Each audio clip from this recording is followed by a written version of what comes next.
do another round of cooking with you. So today on our menu is scrambled eggs with a mini fruit salad, because you should always have some fruit or vegetable going with each of your meals to stay healthy, right? So I'm going to start by showing you guys the tools and the ingredients that we're going to use like we do every video. So for today, we're going to have a cutting board right here. And this we're going to use to cut our fruits that we're going to make for our fruit salad, and also for the tomatoes that I'm going to put in my scrambled eggs. We have our knife that we're going to be cutting with. We have our whisk, which we're going to be beating the eggs with. We have our spatula, which we're going to be scrambling the eggs with. And of course, in order to do that, we have our frying pan that we're going to use on the stove. We have our metal bowl, again not a big one, just a small one, so that you can mix your scrambled eggs. And we also have a bowl for our fruit salad. Now, in terms of ingredients, since we're going to be making scrambled eggs, we're obviously going to need the eggs, right? So I'm using 2 eggs for my scrambled eggs. Maybe you only want to use 1, maybe you're making it for more than 1 person and you want to use 3 or 4, that's up to you. We also have little cherry tomatoes that I'm going to be putting inside of my scrambled eggs. You don't have to, this is only with you if you want, and that's the same with the spinach that I'm going to be putting in here. Because I'm going to try and put as much vegetables as possible into what I'm eating. In terms of spices, we have some salt over here, and we also have some pepper, and those are also optional, you don't have to, that's if you want to. We have our bread that we're going to be toasting to use for our scrambled eggs. We have some margarine that we're going to put in the pan so our eggs don't stick to the bottom of it. You could also use butter if you want to, or even coconut oil works as well. And for our fruit salad, we're just going to do some strawberries and we're going to do some bananas. Now again, like we say every video, before you start, you always want to make sure that you've washed your hands, they're nice and clean. Look under your fingernails to make sure you don't have anything stuck under there, and also tie your head back. I don't know if you can see today, but I have my apron on. I should have worn it the other 2 times, but I forgot. So if you have an apron at home, you can also wear one too, and that'll keep your clothes safe while you're doing your cooking. So the first thing we're going to start with is our fruit salad, or our side of fruit. We're not going to add any sugar to this one because this one is just to accompany your eggs in the morning, just so you can get that boost of fruit like I was saying. So we're going to start with the fruit salad. Again, you always want to make sure that you wash your fruits first and your vegetables as well, because you don't want there to be any residue or any germs left on it. So we're always going to clean that first. So I'm going to grab my cutting board here, and I'm also going to grab my knife, and I'm going to start with the banana. So I'm just going to peel the banana for you guys to see here, and I'm going to just rest the peel at the side for now, and then I'll clean that up later. There goes my banana. So here's my banana, and I'm going to take my knife and I'm just going to cut it into little slices. So nothing too big or too small, about bite size, so like this is good. And you're going to do that to your whole banana. And if you're not so fast at cutting it yet, that's okay. It takes time, it takes practice. So once you're cutting, you're going to just put the pieces you cut into a bowl. This is a bit squished, so I'm going to rest that at the side with my garbage, and I'm going to continue cutting my banana into slices. So remember, when you're cutting, you want to be careful, right? And you don't want to put your fingers completely straight as you're cutting. You want to try and curl them so that your fingers don't get caught in the knife. So my bananas are done, and I put them in the bowl. And now I'm going to move on to my strawberries. So again, like I was saying, we're going to want to cut the green part off, because you don't want to be eating that. And I don't think it's going to taste very good inside of your fruit. So I'm just going to cut those off. And then, again, since we're not making a fruit salad like we did in the first video, we don't have to cut it into super small pieces. So I'm just going to cut mine in half. So I'm going to cut mine into 2 parts, and I'm going to throw them in with my bananas. The same thing with the big strawberry. I'm just going to cut it into 2. And I'm going to put it in with my bananas. So I'm going to do the same thing with the rest of my strawberries. So I'm going to cut the top off, cut the green part off, toss it to the side. And I'm going to cut my strawberries in half, so in 2. And if you want to cut them into smaller pieces, that's up to you, but you definitely don't have to. So I'm cutting the green part off, And I know you guys probably noticed I'm cutting a bit differently when I'm holding small fruit. So what I'm doing is, because it's a bit weird to kind of have your fingers curled around it and then cut in half. So I just open my hand like this. I grab the strawberries by the side, so you can see here, and I put the knife in between so that my fingers aren't touching it and my hands are open, or they could be closed, but the knife is not touching it, and then you can just slice down. If ever you're cutting small fruit or vegetables or even foods in half, that's a good technique for you to use. And so that's it for the fruit, really. You just want to cut them, put them in a bowl. You don't even have to really mix them around unless you want to. And I'm going to rest that in the fridge for now because I want those to stay cold while I make my scrambled eggs.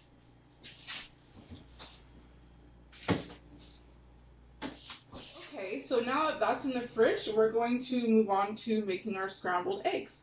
So as you can see through every video, I clean up my space as I go, so that way a big mess doesn't pile up. So if you're cooking and you're finished with one item, you can either put it in your sink and wash it right away or leave it there until you're finished cooking. But it's always good to have as clean of a space as possible because that minimizes the chances of accidents, right? Like you might knock over a bowl or your salt or your milk, whatever you're using, and we don't want that. So as you're working, you can clean up your space as you go. So I'm just going to dive right in, and I'm actually going to cut my tomatoes first, the ones that I want to put into my eggs, and I'm just going to cut them in half, and I'm going to toss them into my bowl that I'm going to be putting my eggs inside, because we're going to mix it all up together. So I'm going to cut those in half.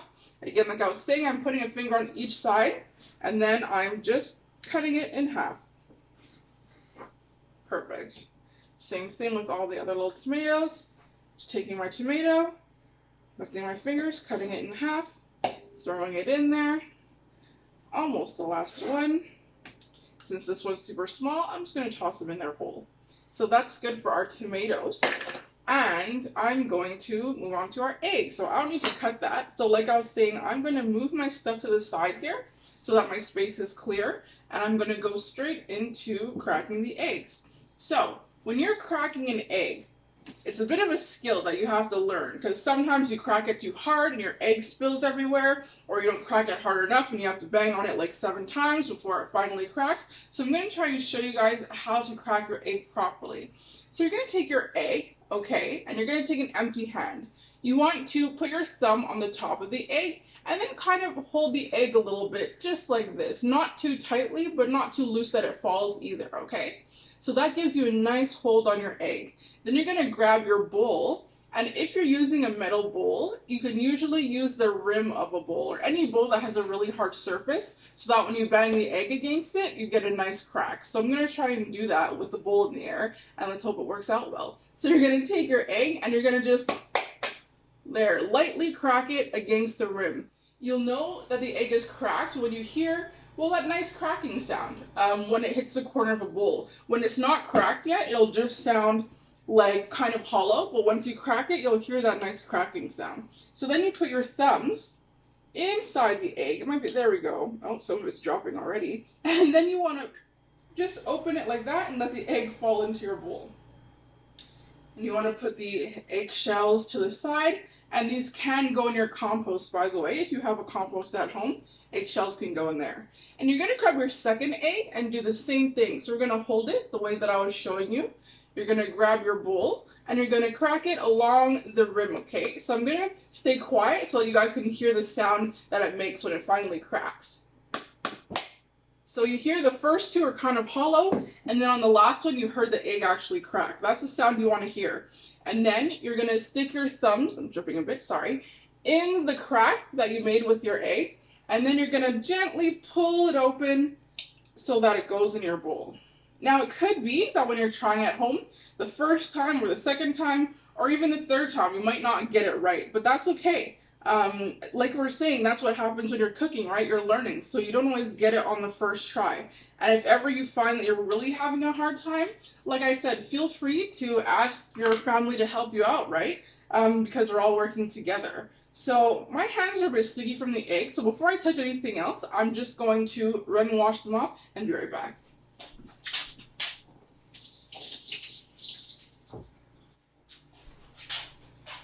Okay, so now I have my spinach.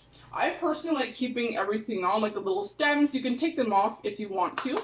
Just like grab the stem, break it off, and rest it to the side with the rest of your garbage or compost. But I don't personally like doing it or think you have to. So I'm just going to take my spinach and dump it in there. Perfect, that's done. And then we're going to move on to our spices, right? So I just have salt and pepper for today.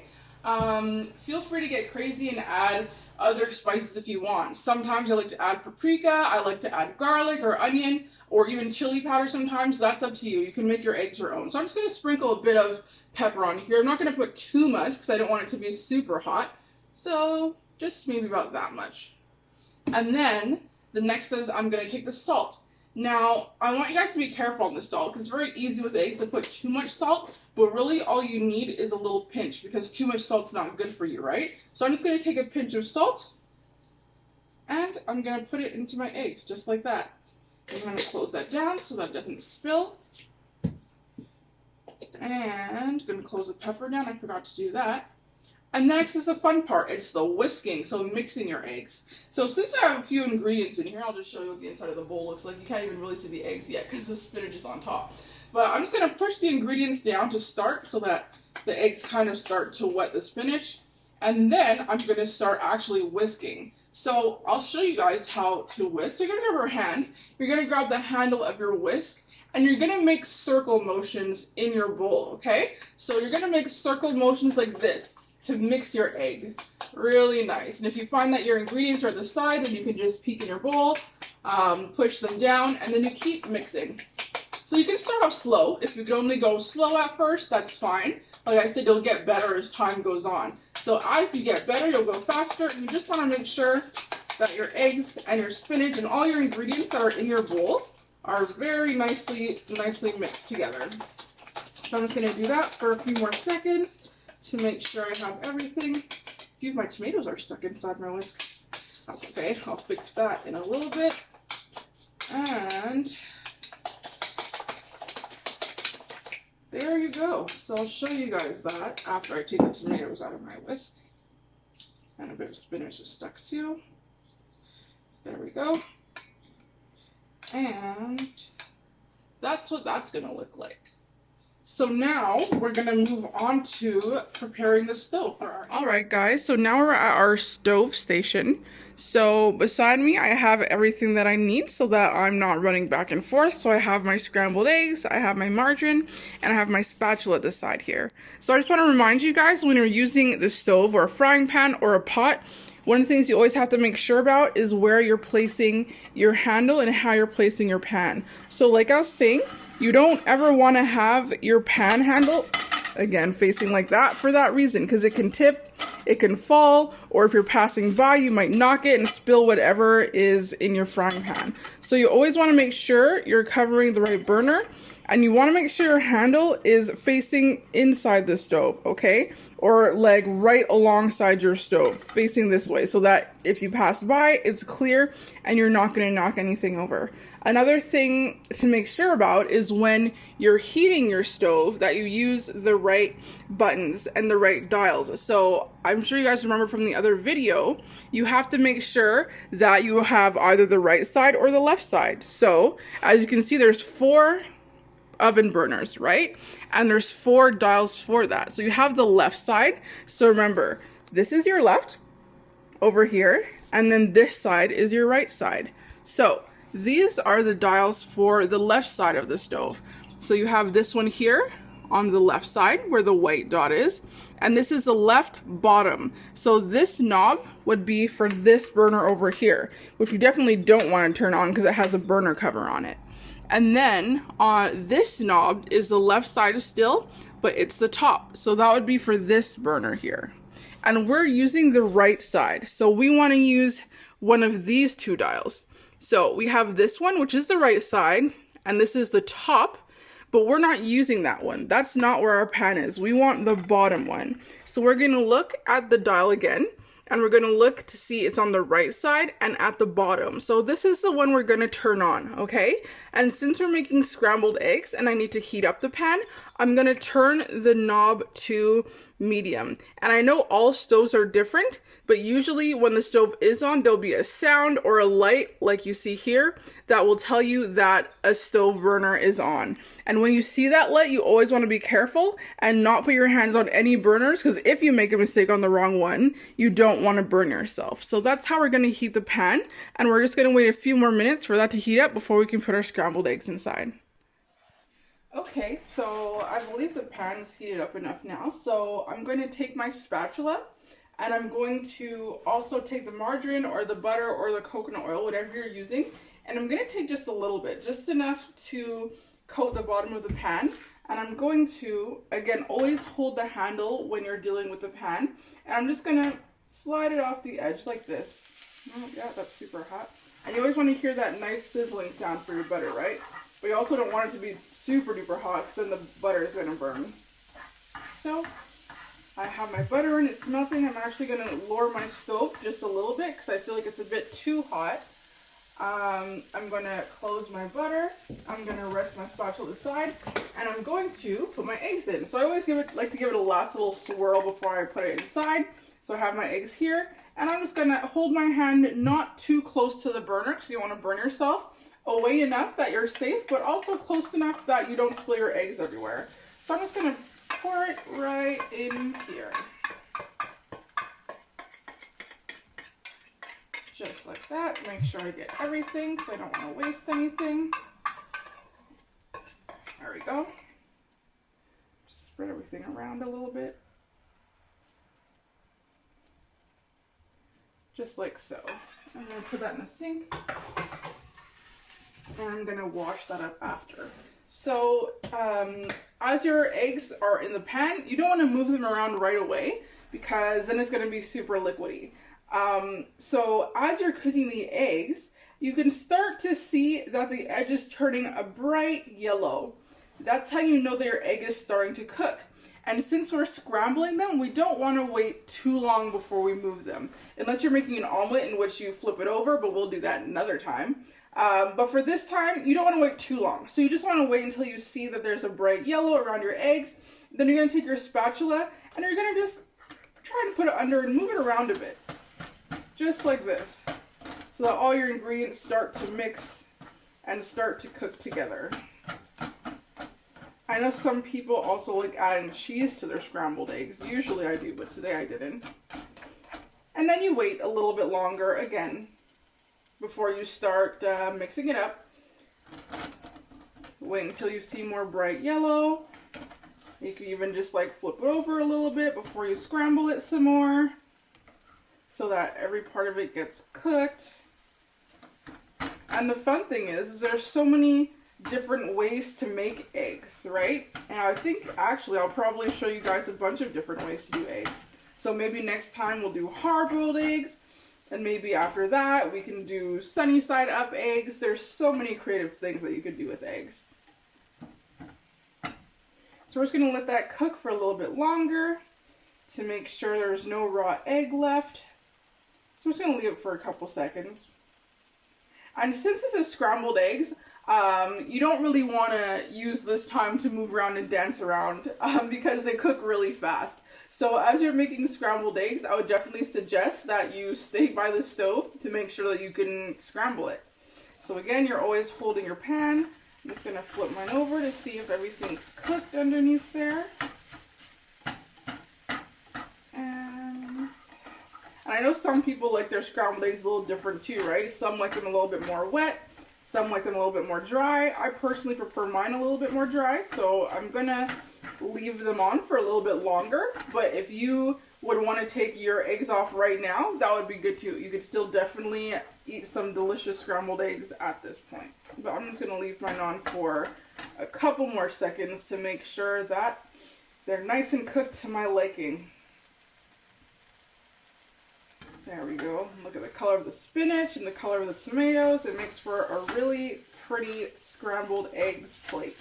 And it's also super healthy. You got your vegetables in here. You have protein from the eggs. So it's definitely a good, nice, healthy meal to be making. I'm going to leave them on a few seconds longer before I take them off.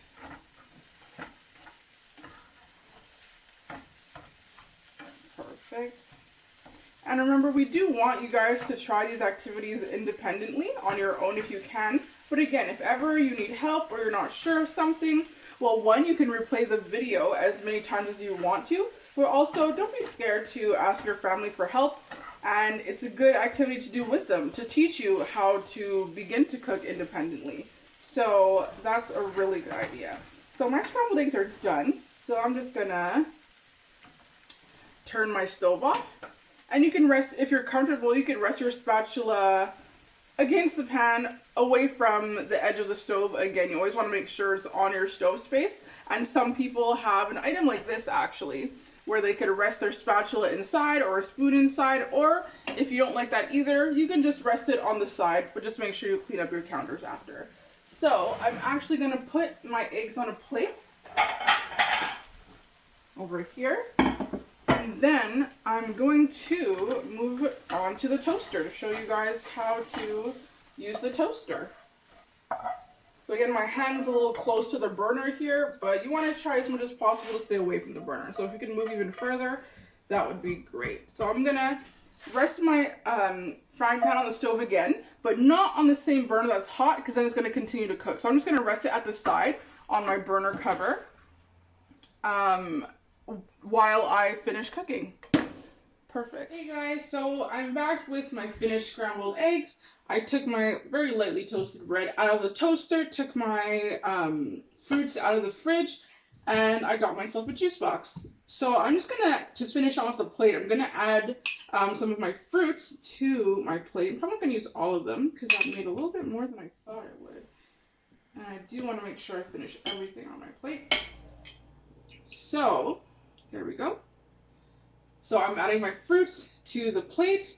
And that's basically it, guys. Whoops, sorry about that. There we go. That's basically it. So now you have your scrambled eggs with your spinach and your tomatoes. You've got your toast and you've got your fruit.